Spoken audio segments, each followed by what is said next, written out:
Now, next, the third feature of perfect competition is freedom of entry and exit of the firms. So, the first point is every seller has the freedom to enter into or take exit from the industry.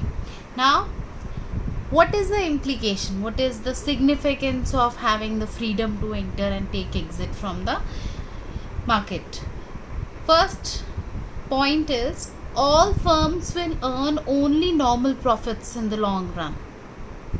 Now, in long run, say if there are few existing firms which start earning abnormal profits, so looking at them earning the abnormal profits, new firms would enter the industry. When new firms enter the industry, total supply tends to rise. As a result, price of the commodity tends to fall. When price falls, profit also falls. So abnormal profit falls to normal. So that is what is written here, that if existing firms are earning abnormal profits, new firms would enter the industry and increase the total market supply, thereby which would reduce the market price and wipe out the abnormal profits. This continues till profits are reduced to normal. On the other hand, say for example, if the existing firms are incurring losses, so it is not possible for every firm to take up that situation of loss. So some of the existing firms starts leaving the industry. When they leave, it leads to decrease in the supply. Decrease in the supply ultimately results in rise in the price of the commodity.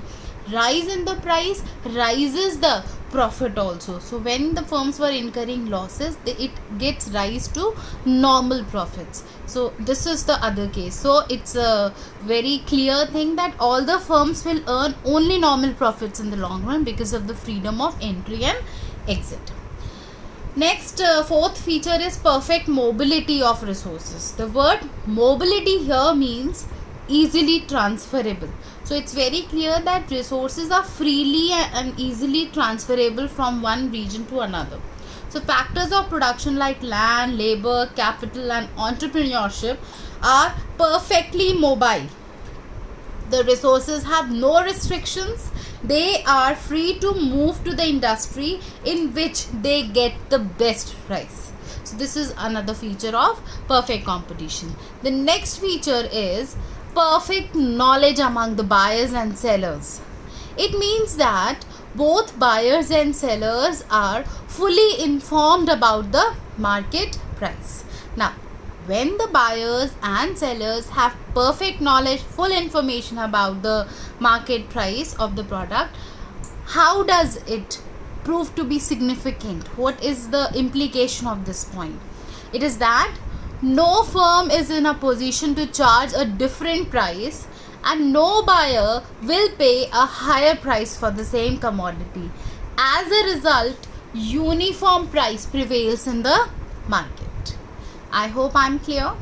Next and the last feature of perfect competition is absence of transportation costs. So, in order to ensure uniform price in the market, it is assumed that transportation costs are zero. A producer can sell his product at any place and a buyer can buy it from any place he likes. So, there is not much transportation going on or cost associated. Is this clear? Now, next thing which we are going to discuss is that a firm is a price taker under perfect competition. The firm does not decide the price. It's not the price maker. It is a price taker. It takes the price already determined by the market forces of demand and supply. So, accordingly, the graphs are making the statement very clear.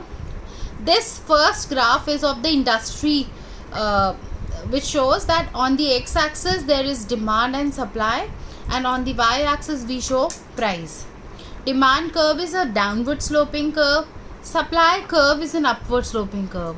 The point where demand and supply intersect each other is the equilibrium point, and extending this point on the y-axis gives you the equilibrium price, and x-axis gives you the equilibrium quantity. So we here are concerned about the price. How is the price of the commodity determined? So industry decides the price by price mechanism, that is the intersection point of demand and supply. Now this is the price which the firms take.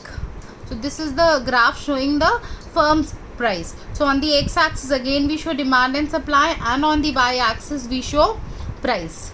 So price, that is equal to average revenue and equal to marginal revenue. Now this AR and MR kind of thing we're going to study in the revenue chapter. You'll study that average revenue is equals to price, how and all you'll study in that chapter. But for now it's very important that price of the commodity in the perfect competition remains same, that is constant. So it is represented by a horizontal straight line parallel to the x-axis. It's very clearly mentioned here. Firm is a price taker and industry is the price maker under perfect competition. Each firm has to accept the price determined by the market forces of demand and supply, and it is determined by the point where demand curve intersects the market supply curve. Now the same price curve like AR curve is drawn here as the demand curve.